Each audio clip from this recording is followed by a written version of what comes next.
I'll get straight into the action with you here. So first thing is obviously thank you very much for joining me. And the first thing I want to ask you about, right? So naturally in the research for all this, I had a big scroll back through all the posts you've made since you started your like Grace McBryan fitness page. And you've done like a number of helpful little tutorials for people, particularly back during COVID, like when we had to like train at home. You put up a good few workout ideas for people, which was very, very good. Ran a couple of competitions, and then you start to show your journeys through like the beaches, your dip a day. So you are known as the full-time PT and the part-time mermaid. So the big story is, I know there's a little bit of a tale how you got into this. So talk me through how you started the dip a day. The dip a day. I used to work in Mendon gyms, and it was a chap that used to work with there, Anthony Capper. He passed away from cancer in that year. That was 2020. Wasn't it that I did it? Yeah. And so he passed away, and he was looked after in St. Francis Hospice. So during COVID, I didn't have a job, so I wasn't working.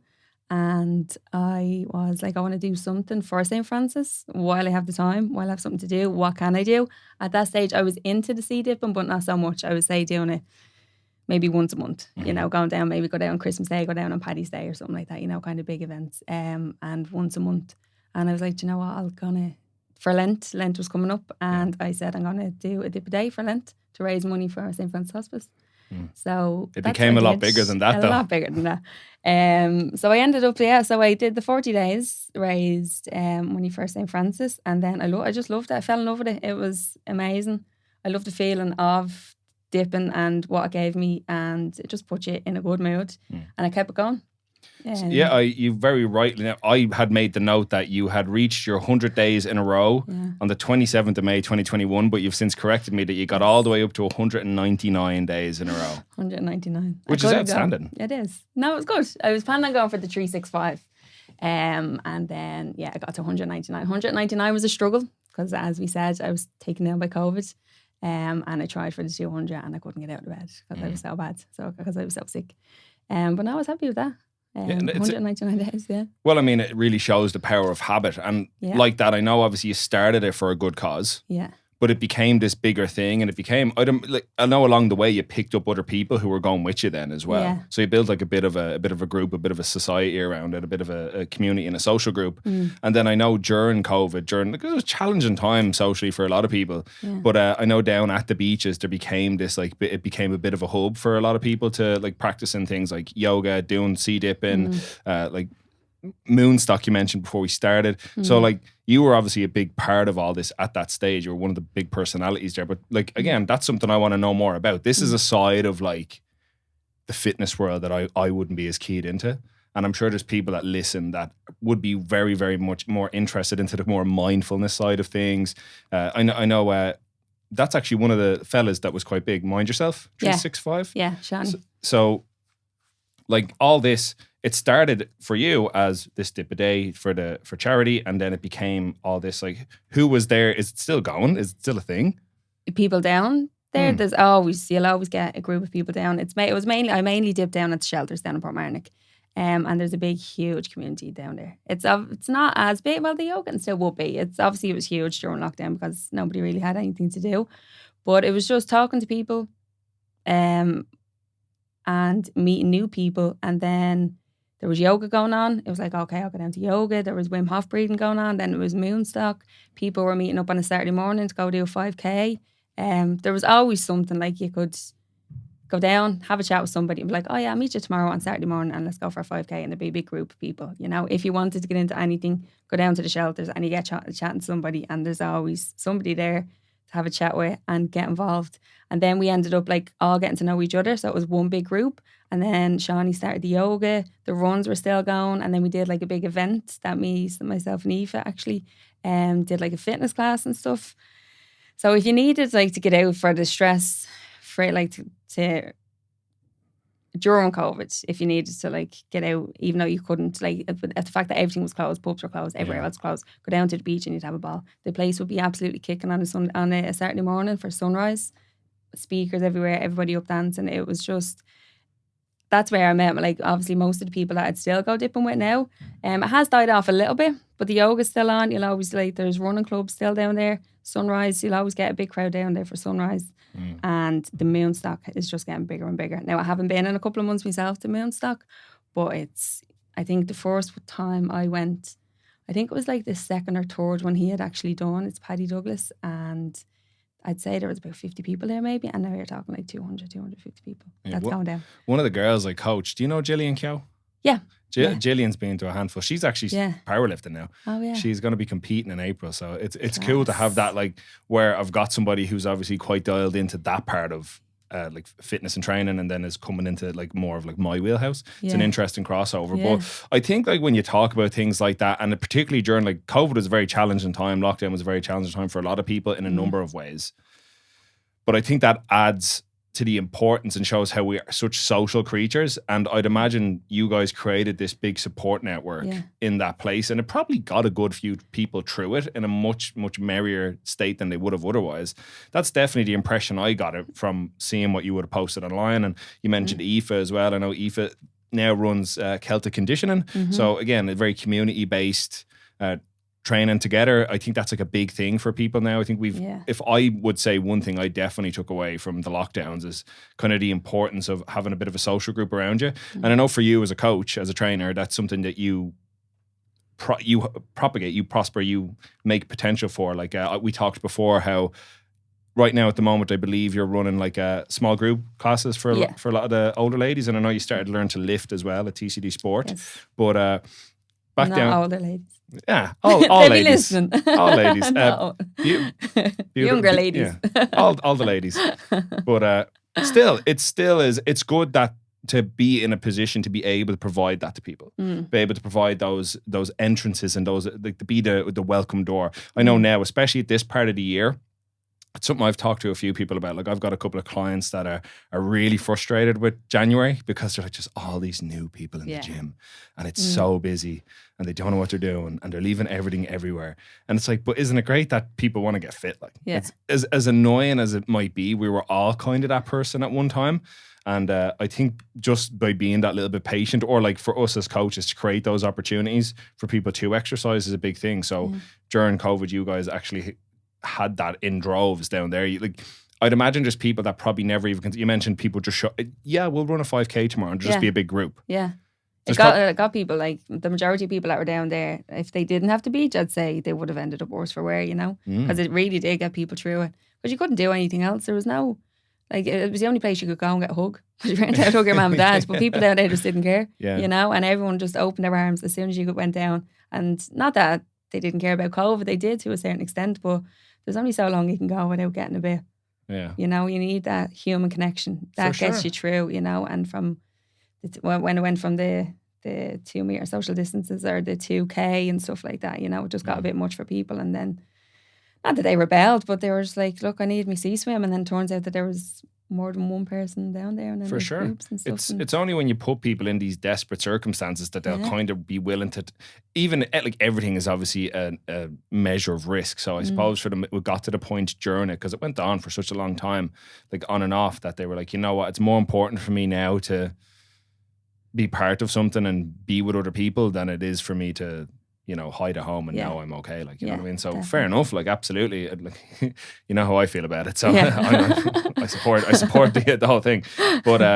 But even that, like, you met, that's what I'm saying about you saying you'd have all these people out, you'd all be running 5Ks together. I've seen you'd put up the maps of like going up and down the beach. There's probably people that were with you that are now runners that probably never ran before that. Yeah, you know absolutely. What I mean? One of my good friends, actually, Jason, he would have ran a couple of 5Ks like before that, but since lockdown, like, and he's running sub 3 marathons now. Amazing. And he would have only started properly to get going during lockdown because of the running clubs down by the beach.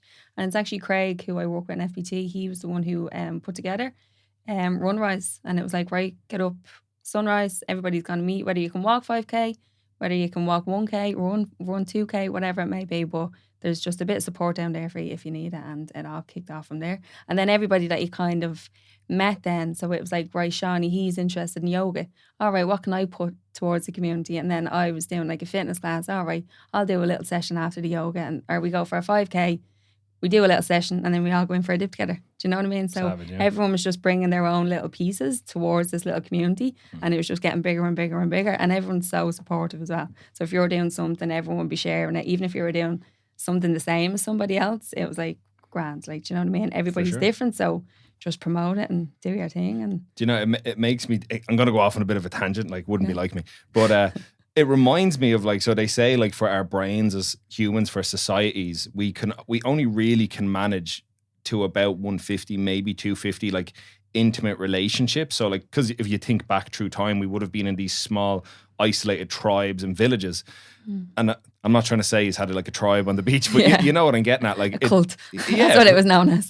For sure. Yeah, the Portmarnock beach cult, burning crosses and things like that during Moonstock. But the thing about it is, though, is that it definitely sounds a lot more akin to you. It was such a good way to form really true social bonds because you were brought together through hardship and the need to and the want to be surrounded by other like-minded individuals, and like that you all brought your own in particular expertise or specialities, and it prospered this community. That's fair enough. You know, the lockdowns have ended and a lot of people have returned back to regular life, but some people that maybe have walked away from it and aren't doing it anymore probably came away richer for the experience. But like you've mentioned, Moonstock's blown up. The yoga still goes on the beach. You mentioned you've got people that have gotten up and now are running regularly and running marathons. You know what I mean? That's an incredible thing as well. And I think that is kind of the silver lining with all these things, because like I said before, I was obviously quite frustrated during COVID, but I know for me, that's what encouraged me to launch my online coaching business, which facilitated me being in a position to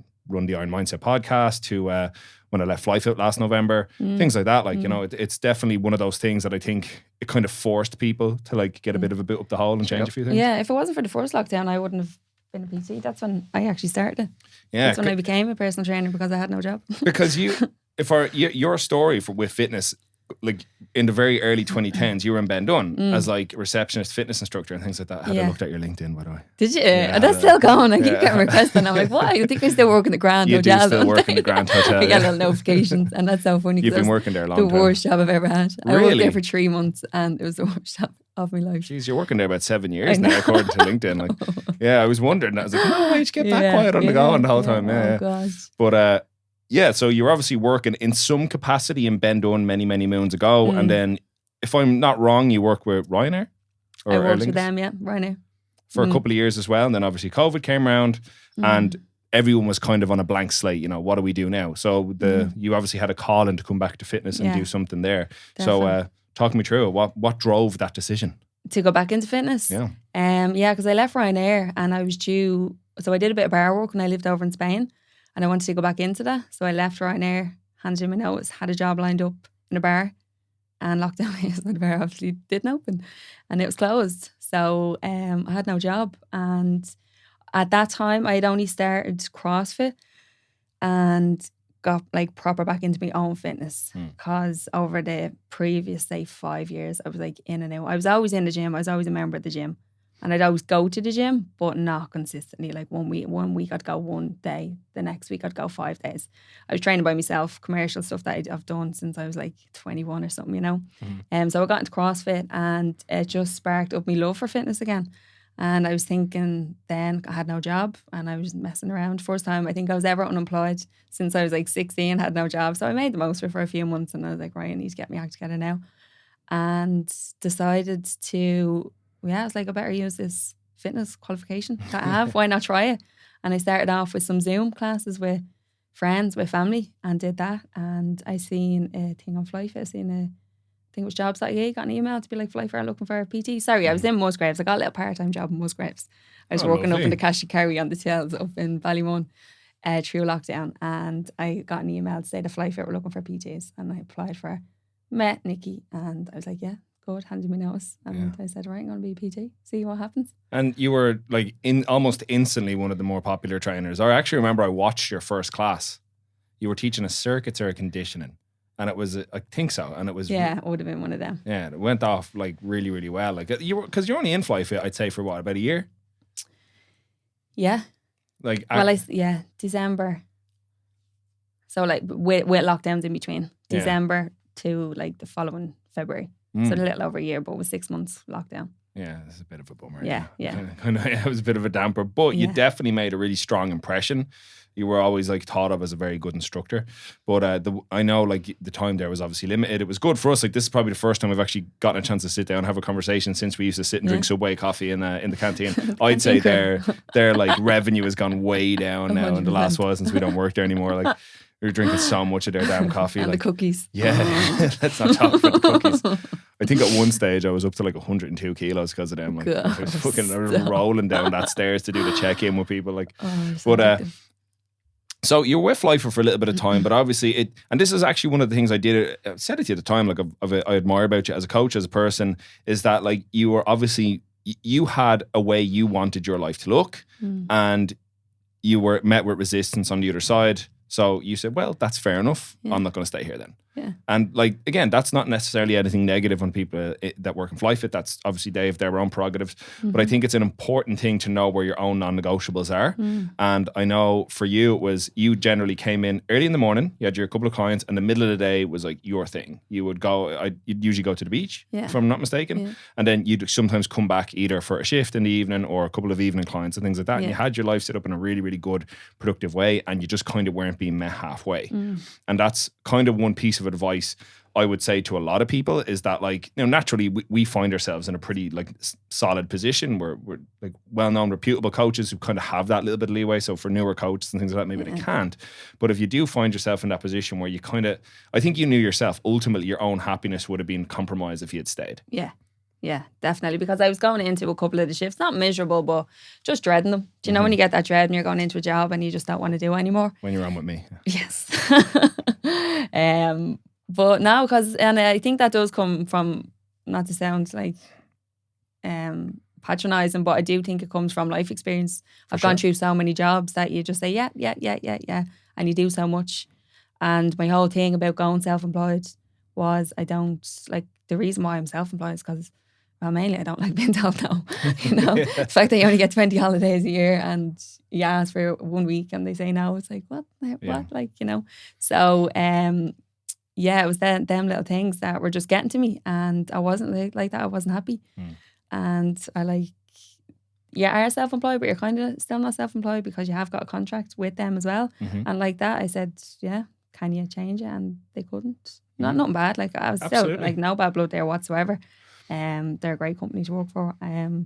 But yeah, just like that, it wasn't needs weren't met, so I just had to move on. I got what I wanted elsewhere, so it was.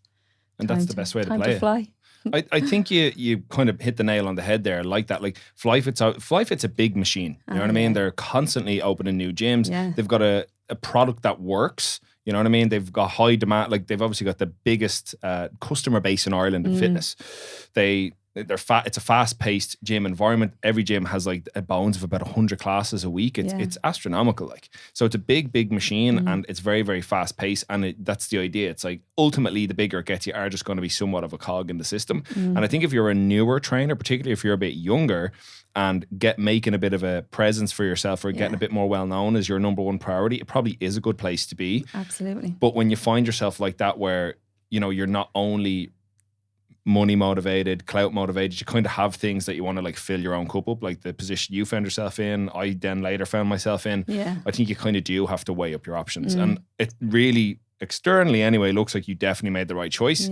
You then ended up landing in FBT, Fingal Body Transformations, where you seem to be having a ball of a time. They're brilliant, you know. It is, just to go back to like newer trainers starting off, it's so hard. It's so easy to say yes to everything that comes into you. You know, you're starting off and you get your first client, and then one person wants to train at 6 a.m, one person wants to train at 9 p.m, and you're just like, yeah, you know. And it's so easy just to get into that rut. Split shifts are still one of them things that you kind of are hard to say no to, you know. And yeah, it's not until you do it for a while. So when I did start personal training, I did set them boundaries. I was like, no, I'm taking the weekends off. I'm doing Monday to Friday. And I did weekends for a while, and I said, no, I'm taking them off.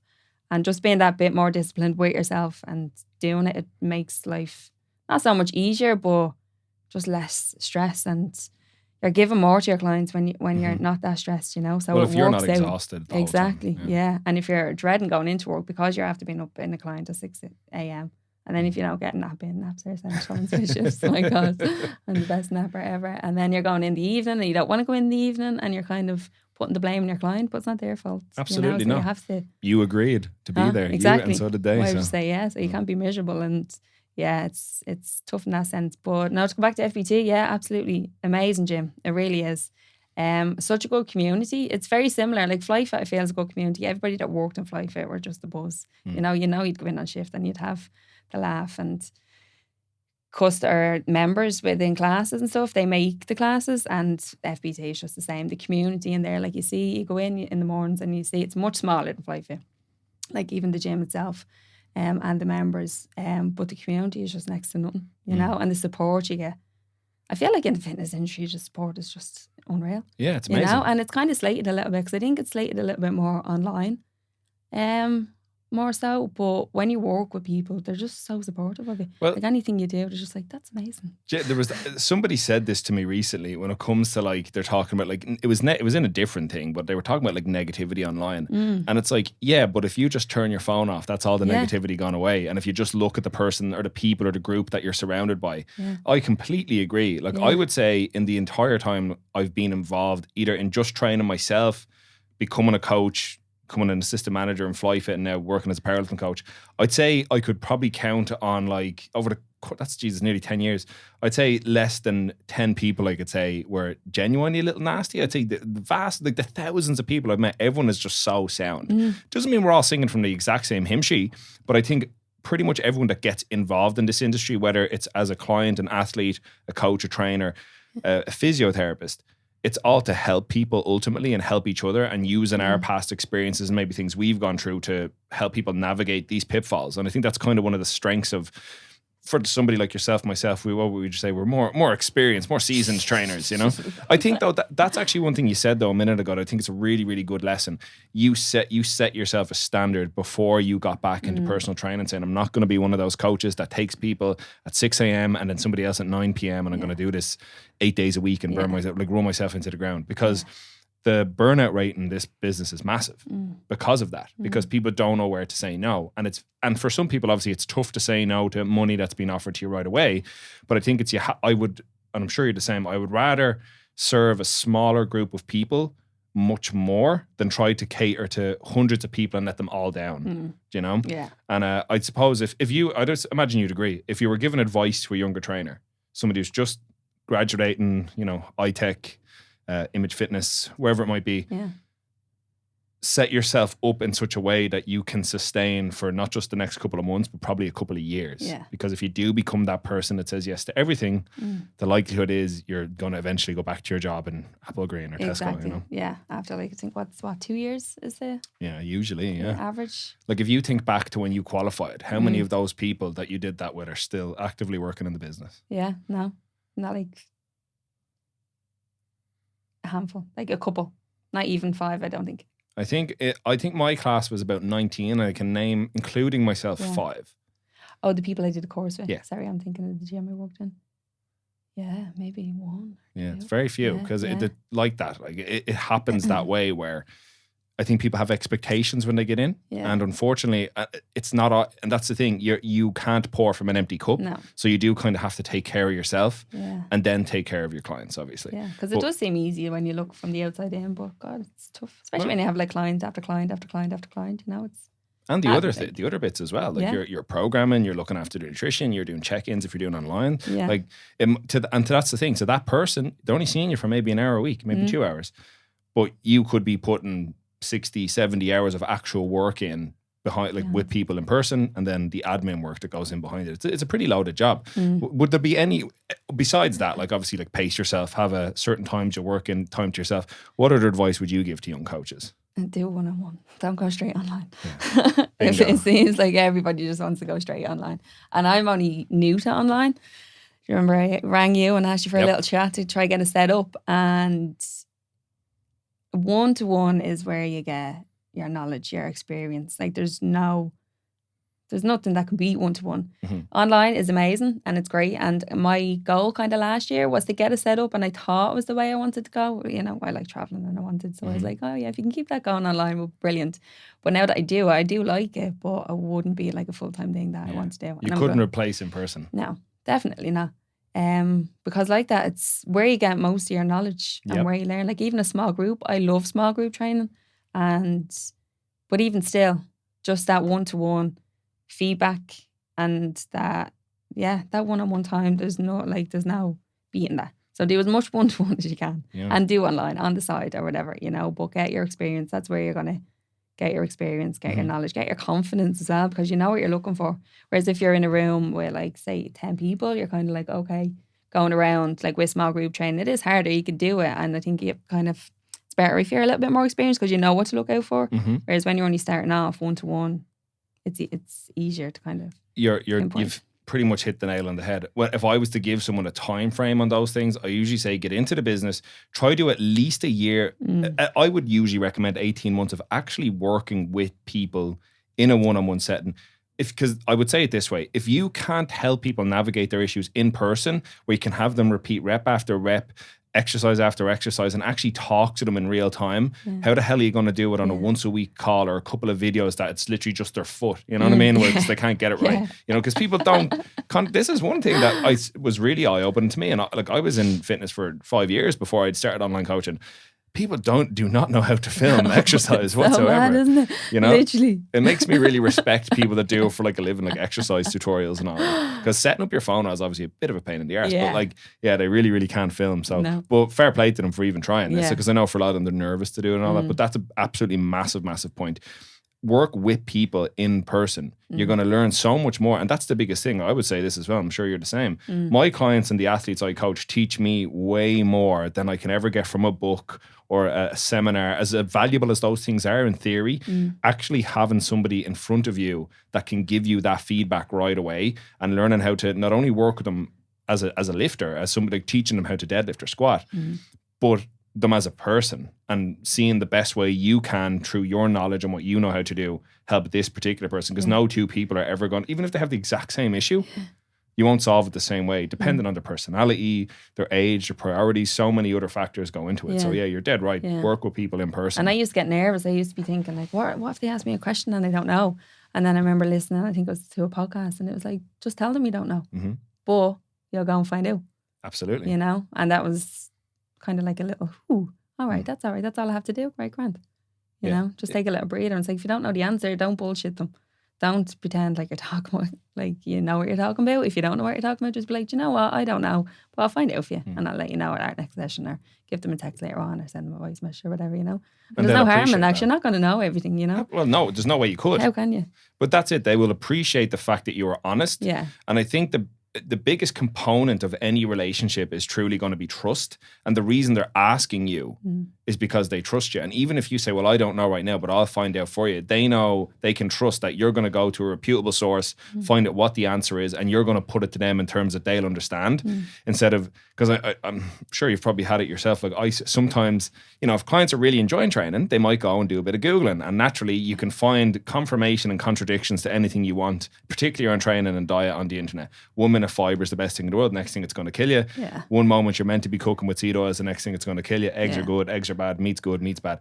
So they sometimes do this and they're like, I don't know what the hell I'm meant to think here. You know what I mean? Can you just tell me what I'm meant to do? And that's, I think that like really, really is a massive part of it. Is just developing that trust. And I think that's a bit difficult to do online, particularly if you've no reputation and no receipts for what you've done. So yeah, absolutely. Yeah. I would say train people in person for as long as you can first. And you've mentioned then just bringing it back around to, I think the big thing here is obviously community. You've mentioned in FBT, there's this really, really solid community. You're running your own small groups there at the moment.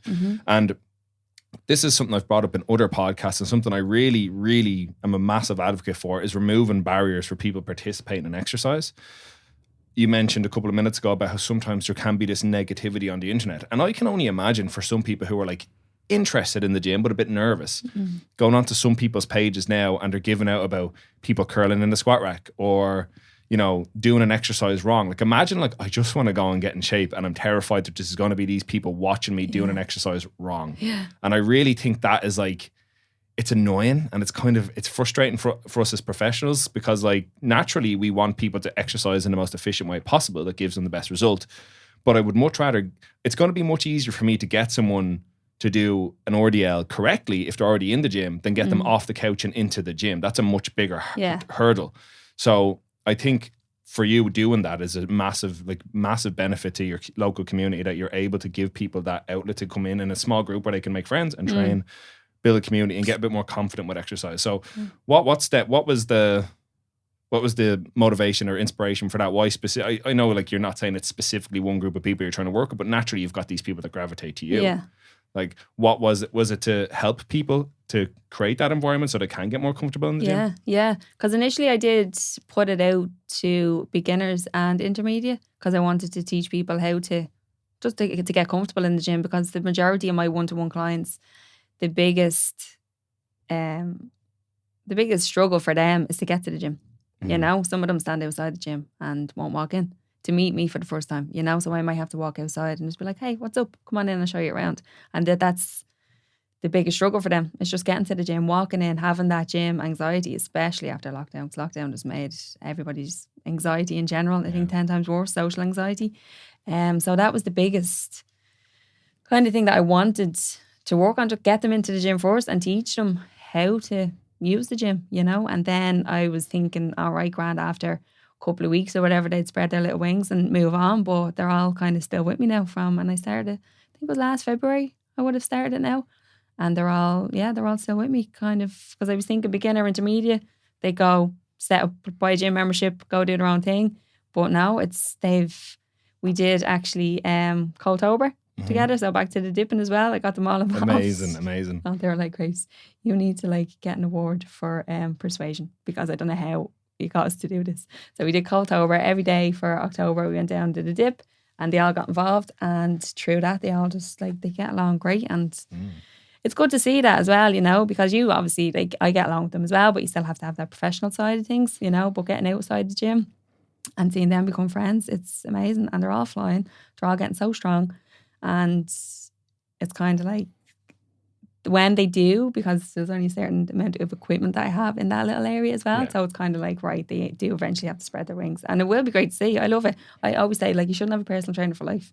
You're not meant to, unless it's something that you really, really like to do. Do you know what I mean? And you really need somebody with you, that you need that motivation to train. But personal trainers should be teaching you as much as you need to know. You should be asking as many questions you need to know, and you should be moving on from your personal trainer. That's what I think anyway. Yeah, I agree. You know, so yeah, but now they're all still there. They're all absolutely flying. And like that, like the intention is, but beginners also welcome, you know. So we have people coming every block, you know, or every couple of blocks, new people signing up. Like obviously people drop off, but there's like a good set that are there.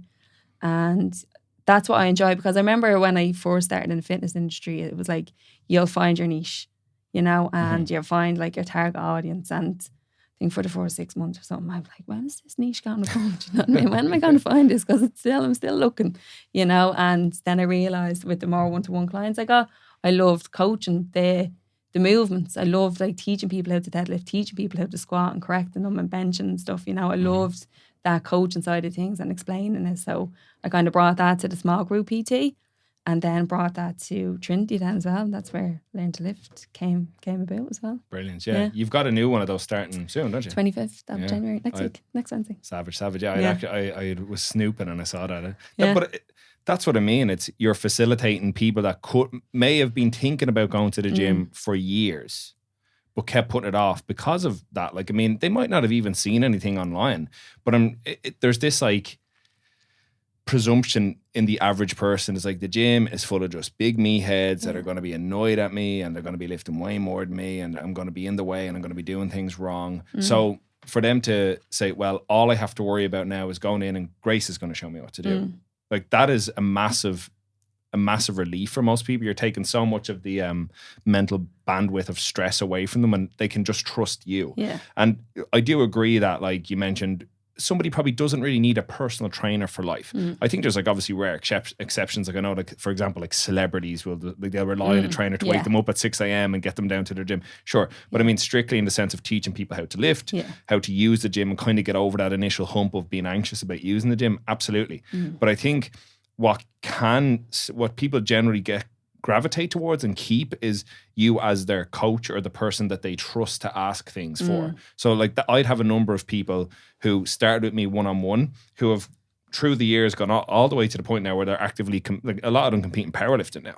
So I coach them. I don't stand over them one-on-one every week, but like I'll do their program and I'll do their nutrition, and they know that they have like an active resource there.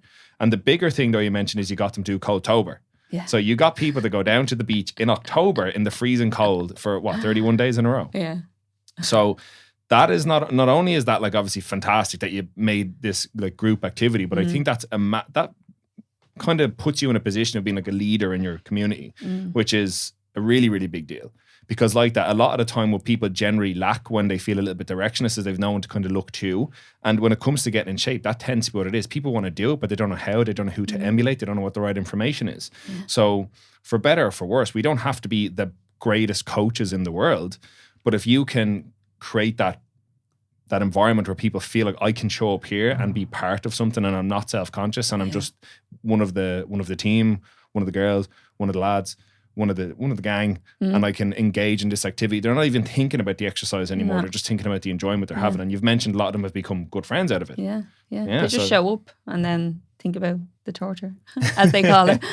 After. I think that's like that thing though, isn't it? It's like mutual suffering builds like bonds, you know what I mean? Oh, this is terrible, Jesus Christ, you know what I mean? Absolutely. But now they all cheer each other on, clapping for each other and everything else. It's amazing to be around. But we'd always do like, so every block, apart from this one actually, every block we do challenges. So that's where Coldtober came from. I was like, right, this month's challenge is going to be getting insane. But we do like plank challenges, push-up challenges and stuff for each block, you know. And again, it's just changing it up and giving that little kind of support factor, because that's all you need. It's just a little bit of support, a little bit of reassurance, and for sure, somebody believing in you.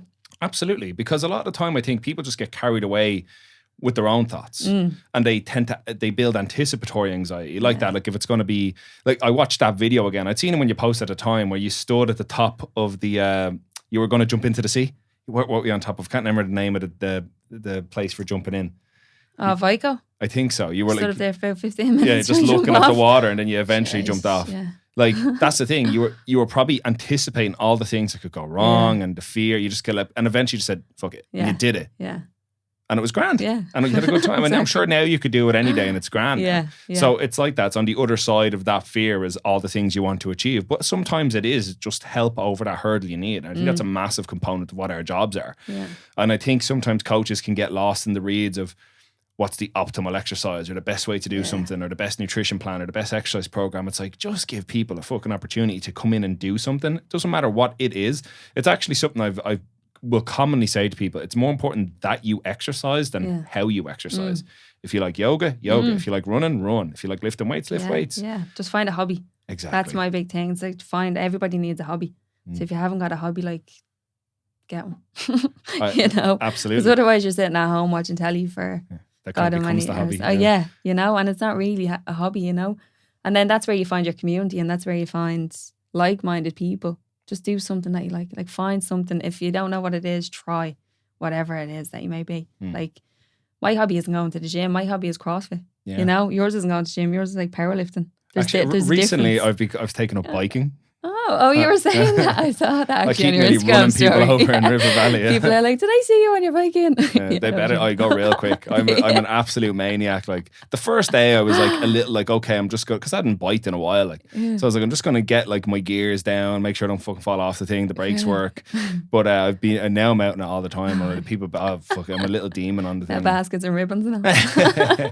Not quite, but no, it's a look though. Yeah, I think I still look a little bit ridiculous, just bleeding like little block of a person on this bike, but it's great fun. Like, and I do agree. I box with Dave now as well. Yeah. So yeah, as much as like I'm lucky in a sense, and I suppose you're probably in the same as me. Like, you know, we have these like outlets that are enjoyable, like our training, our community, that also happens to be the place we work. And you get to make social bonds out of it. It's how I have the podcast, like meeting Dan, everybody I've had on. That's all being through one day I decided to walk into the gym and try the lat pull down. You know what I mean? That I've met all these people and done all these things. That's one of the best things about it. But it's great that it kind of branches off into these other things. Like, as you mentioned, you've developed your own hobbies that are all kind of propped up by this. And that's actually one thing I wanted to mention when you talked previously, when you made the decision to leave LifeFit, you're now working in FBT. There was definitely that period of time, I think, that you were like, you were just popping up everywhere and trying a little bit of everything. Because I know you got into, you've been doing CrossFit. You decided to compete as part of a team, the Team Fireball.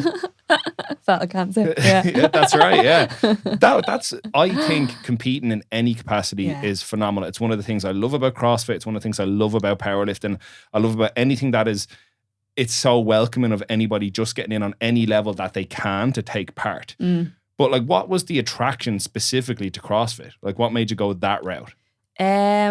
Watching the games or watching the games and looking at now. Look, obviously the games is very like they're athletes, like they're professionals at the end of the day. So it's a different kettle. So anybody who's looking to try CrossFit, maybe like don't take the games as the standard because that they're just ridiculous. They're like animals. It's insane. But watching the games, just the type of training that they did, I was like, oh, that's a bit of me, you know. And then I was getting fed up in the gym, doing the same stuff over and over again. And a friend of mine who I used to work with in Ben Dunn's, he was coaching up in CrossFit Century. So I reached out to him and I said, like, I'm thinking about getting into it. He was like, come down, try a class. And I tried a class and ended up loving it. I kind of knew I'd love it. You know, I was just always afraid. And again, because I wasn't training consistently, I wasn't at my fittest, I wasn't at my strongest. And I kept saying to myself, oh no, do you know what? I'll go back to the gym and I'll build up my fitness, build up my strength. And then I'll go to CrossFit. And I never did it. You know, I'd go back to the gym for like 2 days and then 3 days the next week and then 1 day the following week. And this was going on, I'd say it was going on for like maybe 6 months to a year. And that I was thinking about joining that. And I said, I know, got the finger out. And I messaged him and I started it then. And no looking back now. Yeah, you're doing a bit more weightlifting now though, specifically, aren't you? I did last year. So I went on a weightlifting program last year because I wanted to work on lifts, because you do like the weightlifting lifts that you do, they're involved in CrossFit. And I wanted just to work on them a little bit. So I was still doing CrossFit, but only once or twice a week, and went on a weightlifting program with a coach. But I'm off that now and I'm back CrossFit. Full-time CrossFit. Yeah, yes. You're going to compete this year? I'm going to do CrossFit. I'm going to compete, yeah. So we started a new kind of training program. Gar, the coach, he's put together like a competition program for like a small group of people who want to compete. And it's a little bit more intense than the classes that you go to. You know, it's a bit like 2-hour sessions, a lot more weightlifting involved and a lot more kind of intense workouts and stuff. So we're in week 2 at the moment and it's going well. Happy days. Loving life. Are you still going to do teams? Still, yeah. So most competitions are either pairs or teams, mainly pairs. So either like 2 females or a mixed pair. So the one actually he sent today, it's like a mixed pair. I think that's in April. So we're looking to do that. We'll obviously do the open. The open isn't like 6 weeks or 4 weeks or something like that, but that's a good buzz.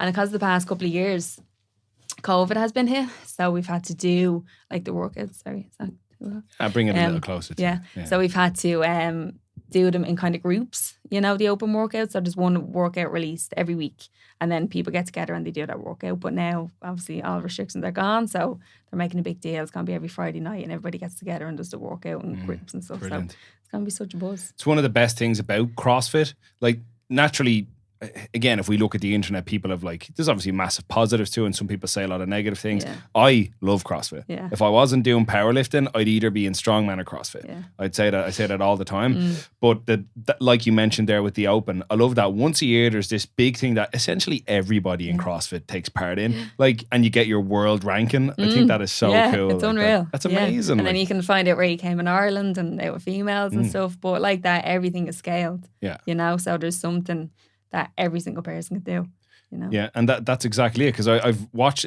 I'd seen it at the time when you were done it, but I watched back a little bit of the footage that you and the team had done back in 2021. You went up north for that, I believe. Is that right? Yeah. So like all the movements are perfectly scalable to something you would see in a typical circuit or conditioning class. There isn't anything that's like crazy at that entry level. I know there are like some of the other like standards, the RX and things like that, they go up quite a bit in scale. Yeah. So this time around now, do you think you're going to try up at another level? Are you going to involve some of the weightlifting movements in this next one? Yeah, so Battle Cancer, the one that I did, the Fireball one, that is, it's a charity one, so it's not an official competition. So the movements themselves, there's no barbell movements in that competition. It is kind of more basic movements like wall balls and whatever it may be, or plate movements. There's no barbells, or there's no rigs involved, so no like pull-ups and stuff. So that is a bit more of a basic one because it's for charity. So literally anybody can get involved in that.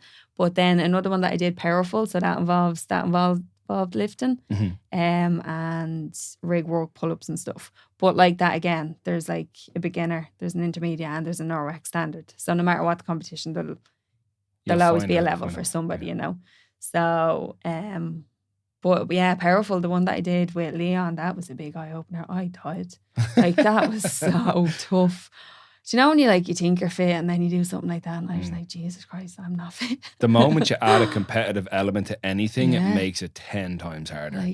Like if you take, it's anything like that. If you, because that's a big thing with CrossFit. A lot of things are for time or against other people, and you'll always kick it up that extra gear. Yeah. Like I've tried a couple of CrossFit workouts, but like that's the moment you're racing somebody else, it's you really, really push, and you will run yourself straight into a brick wall just to stay. And especially like, because some WODs can be like 5 minutes, and then some of them can be 20.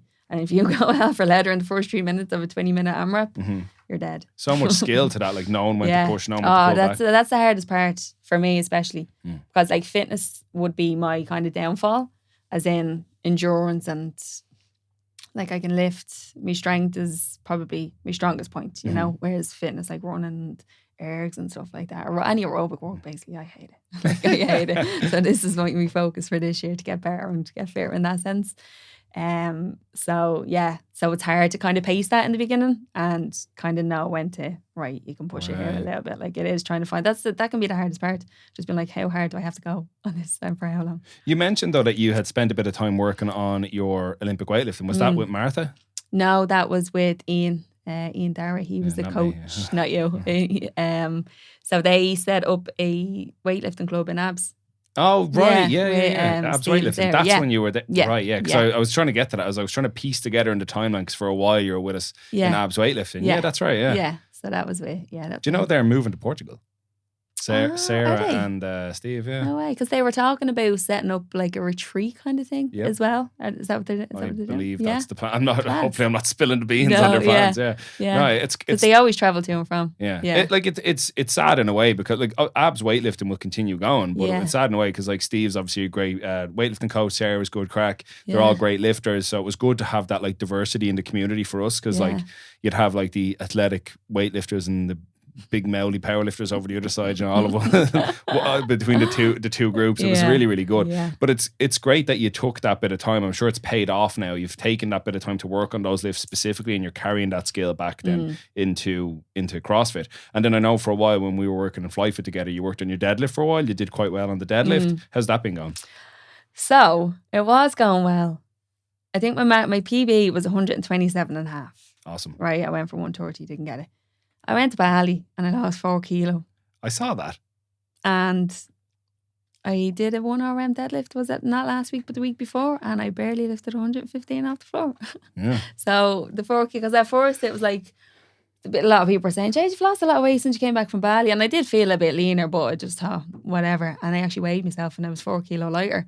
But I'd been in the gym, I'd say about 2-3 days, but it kind of wasn't heavy sessions. It was more a bit jumping around, a bit of gymnastics and stuff. And I was like, I don't really feel any different. And then it came to 1 RM deadlift day, and I was just like, You're probably the only person over Christmas that lost weight. I never came back. I came back the freshest from a holiday I've ever been in my life. Never, ever, ever have I come back from a holiday fresh. And I was just so fresh over that. Why Bali for Christmas? Because the last 2 Christmases were shy because of lockdown. Yeah. I was in isolation by myself for the first year, and then isolation with my sister for the second year. Now, it was still great, the 2 Christmases. I was by myself for the first year and had an absolute ball by myself. But after last year, I said, you know what, I'm going to be in Bali this time next year for Christmas. It looked amazing, yeah. It looked like you had a really good time. And then obviously we were all here freezing our asses off, and you were there training in the blister and heat. Giving out with heat, it was too hot. But like, what an experience though, you can say you spent Christmas in Bali. Yeah, it was a little bucket list thing. So I said, I'm going to do it this year. I'm having a bit of a toss up myself. A part of me really wants to go like snowboarding for Christmas. Yeah. But then I'm like, do I really just want to go to another cold place, or do I want to rob your idea Yeah. and go somewhere hot? Some sunshine. Yeah, just be careful because the first week was really hot, and then the second week was a lot of rain, and so it is rainy season. Right, yeah. So be careful of where you go, because the island that I was on for Christmas Day, Gilly T, it's an island where there's no transport, so it's all horse and carts that you get around. It's a really small island off Bali, but everything was cancelled. So like couldn't go snorkeling, couldn't go scuba diving. So there wasn't a whole lot to do on the island because of the weather, because the weather was so bad. And then my ferry home got cancelled, and I thought I was going to miss me flight home on Stevenson's Day. So it was planes, trains and automobiles trying to get home. I think I saw that. You had a bit of a saga on your story. Yeah. What an interesting one. Yeah. Still, like, it's a great story though that you got to do all this traveling. Yeah. So CrossFit's going amazingly. You're still up in CrossFit Santry. Good crew up there. Yeah. You're saying so April is going to be your next competition. And who's your teammate? Don't know yet. So we have a group at the moment, a small group that are doing the compete program. So it has to be male and female. So. Mm-hmm. He literally only sent a message today, so sweet. So he's have it. Yeah, he's suss it out. Discuss like. It. Yeah. I don't like. I think that's like one thing. Like obviously, powerlifting is like it's a team sport in the sense where like obviously abs will compete against City Gym, which compete against Odyssey and Strength Militia and all that at different competitions. But naturally, when you're on the platform, it's only you out there. Like your coach or whoever will walk out as far as they can with you and they'll cheer you on. But when it comes to the actual lift, it's just you. Yeah. Whereas I suppose when you're in that team dynamic where it's the two of you kind of have to like be on a similar wavelength, learn to communicate in like a lot of non-verbal ways, like knowing when to, because a lot of it's like you go, I go sort of stuff, isn't it? Yeah. So that's really, I think that's a really cool component. Like I've seen like, you've probably seen yourself, like where they have to like, synchronize burpees and things like that. That's crazy skill. Like you'll see some of them where they've like trained together so long they're literally like a mirror image. That's like a really cool component of training. I don't think you can really understand unless you've tried to like sync with somebody that way. It's really cool. Like. Yeah, especially when it comes to like kip and pull-ups and stuff, you know, when you have to do them synchro. It's hard. Right, that's going to be a fun one. Then where is your competition, April? Where is it? I'm not actually 100% sure. It's not in Dublin anyway, so it's down the country somewhere. TBC. I'm not too sure. I'm sure if people want to know, they'll find it on Grace's page on Instagram. I'll post it. Yeah, first. That's the way I do it. You will. I know I will. You absolutely do it now. Now you've said I'll definitely it. doing a few anyway. Whether it's that one or not, I'll definitely do a few this year. And so that's kind of, it brings me to one of the biggest things I wanted to talk to you about. I told you before, I have like this short list that I made just before I started the podcast. Dan said to me, like, you know, have a list of people that you definitely want to speak to, and you were on that list. So one of the main things is that anyone that's followed you online, or if they haven't now, they'll obviously learn. Naturally, you know, you're an athlete, you're in shape, you're a coach, you've this really good, healthy lifestyle. Like you can run, you can jump, you can lift. But you also balance this with being able to still enjoy yourself, like we talked about before. Like there was it was last year, wasn't it? Last New Year's fell on a bank holiday. And I think you were like, who said it has to start on Monday? And you were having like a pint of Guinness or something like. So I got a really good laugh off that at the time, because obviously everyone was like, oh, New Year's resolutions and all that. Like, but like, you know, like that, you will never let these things stop you from having a good time, living your life and enjoying yourself. And I think we can both agree, like, what's the point in putting all this hard work in if you can't then also go, you know, throw yourself around the dance floor and stay out a little bit too late, you know? Exactly. So how do you to yourself balance those things together? How did that come? Do you think it just comes with time, or do you think it just comes with education, or is it just something you've sussed out as time has gone on? I'd say experience, because I was so strict on myself back in the day when I first started working in gyms. Like I didn't eat carbs for about, I remember we talked 3 or about 4 that, years, like, you know. So it got to that stage that not that it got bad, you know, that was what I believed in at the time. I don't necessarily like have any regrets, or would I go back and change it? No, I wouldn't. But I was just so restricted with myself. And it was actually when I moved away. So I lived in Barcelona for 4 years, and the lifestyle over there is completely different to Ireland. You know, everything is social, everything's like a beer here and there, everything is food. You know, like Spanish people wouldn't be big drinkers, but they'd have a glass of wine with their food, or they'd have a beer and go back to work like on their lunch break. You know, it's the norm over there. So I think that kind of, I got fat basically over there. I remember leaving. It was like 4 years later, and the Spanish man, he was like, Jesus, you got fat, didn't you? Within the 4 years that I left. But now I just relaxed a little bit and just realised that there's more to life than worrying about what you're eating and social events and stuff like. And then looking back on it as well, there's been many places that I visited and taken not gotten involved in the culture at all. Like not tried any of the foods, not done this because, oh no, I can't eat that. You know? So, and that's just bizarre to me. Looking back on that, I'm like, that's crazy. And that kind of just changed. So I relaxed a little when I went over to Spain and Barcelona and came back, and it kind of gradually just drifted away and was like, no, go away, we'll have your few drinks, you know, don't beat yourself up the next week, you don't need to. Because like I used to, Monday to Saturday, I'd be no carbs whatsoever. Saturday night, I'd go out in the piss. Sunday, die all day, eat rings around myself. And actually, sorry, not even one day. On the Monday, I'd fast. Right. So 24-hour intermittent fast, and then back to it on Tuesday. That's what I used to do. And I used to like not think that was on. That was at the time actually that I was doing my fitness course. So I remember you would go in on a Monday evening after work and like not eat. I wouldn't be eating all day because I'd have like such a bad day on a Sunday. You know, so living through that.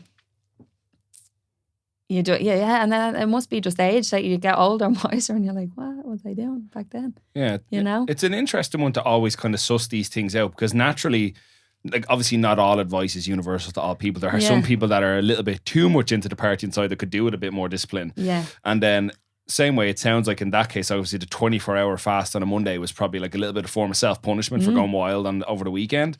But like in some cases, some people can use fasting to great benefit to them if it's something that helps them stay disciplined. But I think it is, when we talk about balance, it's that, like, you know, you've got your daily habits set in place that prop you up, make you fit, fast, healthy and feel good.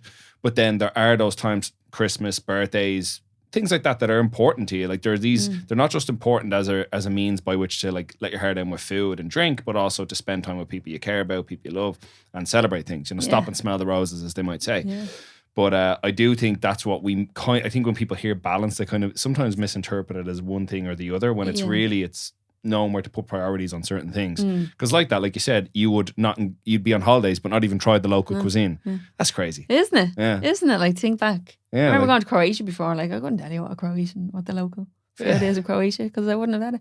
I just would have, not that I'd be going around with Tupperware around, but you'd just be eating food, you know. Yeah. And like, I like my food, so I'd be adventurous with my food, but it was just no carbs, no this, no that, you know, which is crazy, you know. But I think a lot of it is trial and error. For sure. As well, like with everybody. So no one client is the same. Even trying to give advice, I try not get involved too much with nutrition. You know, I give as much advice as I can give, and most of it is coming from experience. So if I see people being very restrictive, I'll be like, well, listen, why, and what's your, you know, obviously get down to the details of how they're feeling and stuff, but just guidelines the majority of the time, or guidance majority of the time, not guidelines, and just let them kind of they need to figure it out themselves. You know, I think obviously give them as much advice you can, and any questions you can answer. But I do feel that no, like two people are the same. So a lot of it is trial and error, even with calories and stuff, you know. Your calories might be too low, you're not having enough energy, okay, increase them. But people are afraid to do that, you know. That is a very good point. Yeah. So majority of stuff with nutrition is just trial and error. Like you said, intermittent fasting, some people like it, some people don't. You know, some people will find that easy because they don't like breakfast. So going 12 o'clock in the day,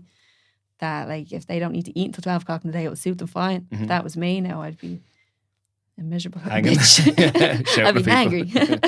but you do make some very, very good points. I think particularly with nutrition, it's one of those things where I think some trainers, and this isn't like I'm not throwing shade at anybody, I include us in this and saying trainers and personal trainers, coaches, you might know enough of the tip of the iceberg, but like nutrition is so deeply tied into culture, emotion, like the way you were brought up, your socioeconomic background, your understanding of food, the people around you and what they eat, when you eat, where you eat. There's so many other factors in it than strictly just we need to tidy up your diet, like or give you just like calories and stuff. Yeah, calories can be handy for people that like maybe they've like a really net neutral relationship with food and they just need structure, and they're fine staying within certain parameters. But it's understanding that not everybody understands that. Not everybody is in a position that tool is the appropriate thing for them. So like for example, like I'll count calories, but I don't have this incredibly negative self-image or like bad relationship with food, but some people genuinely do. And they'll see going over their calories as this massive problem and they feel guilty about it. So in that case, if it's creating this negative feedback loop, that's probably not the tool for them. Yeah. Do you know? Yeah. And then, like you said, for sometimes it's just giving that little bit of guidance, you know, might be just to encourage people to, you know, eat a little bit more fruit and veg. Or like if somebody's only eating dinner, not eating breakfast and lunch, you're not going to be like, okay, 2,000 calories for you. Yeah. And they're like, what, am I going to eat them all at dinner? Yeah. Do you know what I mean? It's like, no, work on getting your breakfast in, work on getting your lunch, work on getting your dinner in. And then once you kind of get consistent with that, then start to look at the finer details. Or the most popular one is, how much protein should I be eating? Yeah. And it's like, well, take a look at your diet first of all, are you getting enough of everything else? And don't be stressing about the protein, little things. But people don't know that. You don't learn that in school. I think when people come to the gym, I think because they're training, they'll start to make better choices. Definitely. I think the problem comes in is that people don't want to do what's better. They want to do what's perfect. They're like, what exactly should I eat? How much exactly should I? How much exactly protein should I eat? It's like, maybe just try a little more. Yeah. Than what you're, Yeah. They get just a little more. And they're like, well, what's that? I'm like, it can be anything. Yeah. I'll say to people, it can be fucking anything. Like whatever you want it to be. It can be a little protein yogurt. It can be an egg in 2 eggs in your breakfast. It can be, if you want to go supplements, you can do a protein shake. You can have a little bit more chicken, or if you're a vegan, do whatever, tofu or whatever. You know, that's literally the only vegan. I know, tofu. Chickpeas, maybe. Yeah. Go on, have don't they? Chickpeas. You know, but that's it. Like, I think that's kind of the thing with people when they start something. They want to, like, I'm sure you've seen it as well. I see a lot with newer people in the gym. They want to do it like, they're like, yeah, I'm ready to start. I want to do like 6 days a week. It's like, maybe try 3. Yeah, 3 is probably loads. Like, and that's the thing. People think more is always going to be better, but it doesn't really work that way with training and nutrition. It's small incremental changes over time. Exactly. Which I think that's, as you mentioned for yourself, with changing your perception of this balance between being a fit individual and somebody can also enjoy themselves. It's probably been like that incremental change over time as you've gained more experience, and kind of, I think some of it is also like, I know for myself anyway, I've never really been a victim of really bad comparison. Like, I wouldn't look at somebody else, I wish I looked like them, or I wish I was like them. Yeah. Maybe like when I was very young, like as a teenager, but not in my adult life. But I think especially as we get older, there's a massive amount of self-acceptance. And I think the more shit you go through, you kind of like are a bit more, Jesus, I'm actually all right. I'm a bit sound, like I'm doing all right over here.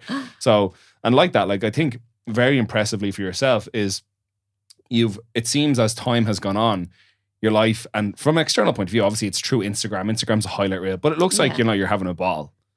Looks like you're having a good time. I am. Yeah, and I think that's a big thing. Yeah. Like the fact that you can be somebody who competes in CrossFit, trains in CrossFit gym, works as a personal trainer, throws herself in the sea part-time, and can still enjoy a pint every now and then, Yeah.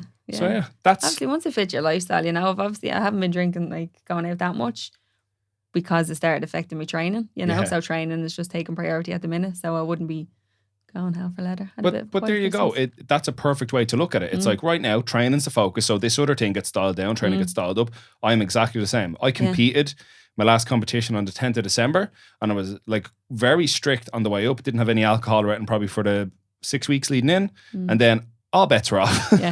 And I'd say I drank a lot over Christmas, like seeing family, friends. I was still like diligent enough with my fiber and my protein, but I didn't do it all. I didn't count my calories. I didn't worry about any of that. And I didn't care, because that's what that was for. And now I'm on prep for Irish Powerlifting Federation Nationals in February. So now I'm a bit more dialed in. Yeah. But again, after that, then I'll loosen the reins out a little bit more. You know what I mean? And I think it just comes in ebbs and flows. Yeah. But I'd say between like you kind of loosening up and tightening it up, there's not too much in the difference. Like, you don't change your whole diet. You don't go, oh, right, shit, let's get the chicken and broccoli in now. I'm on prep.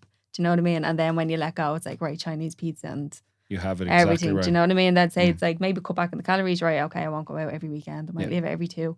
There's still not too much difference between either stage. You're like exactly everybody goes through the whole year, as they would like say fat, say skinny. Do you know what I mean? Up and down. Everybody, like, you're not going to be the same consistent weight throughout the whole year. And take that into consideration. Yeah. But you shouldn't be going. Yeah.